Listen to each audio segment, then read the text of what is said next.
in the last few years, with very low interest rates out there, it's been difficult to find opportunities for having a long-term compound interest-based strategy. So beyond investing in Berkshire, value investing, or index funding, where would you invite us to find opportunities for long-term investment where compound interest is really that force?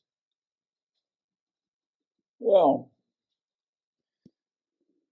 my advice for a seeker of compound interest that works ideally is to reduce your expectations, because I think it's going to be tougher for a while. And it helps to have realistic expectations, makes you less crazy. And I think that, they say that common stocks from the aftermath of the Great Depression, which was the worst in the English-speaking world in hundreds of years, to the present time, maybe an index has produced 10%, but that's pre-inflation. After inflation, maybe 7% or something. And the difference between 7 and 10 in terms of its consequences are just hugely dramatic over that long period of time.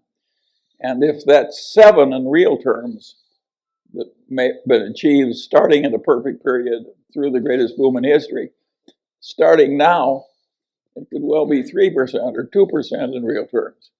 And it's not unthinkable you'd have 5% returns and 3% inflation or some ghastly consequences like that.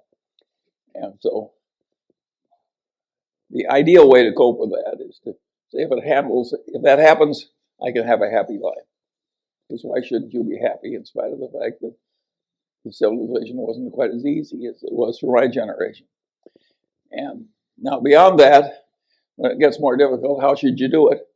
Well, the answer is because it's going to be very difficult, you should work at it.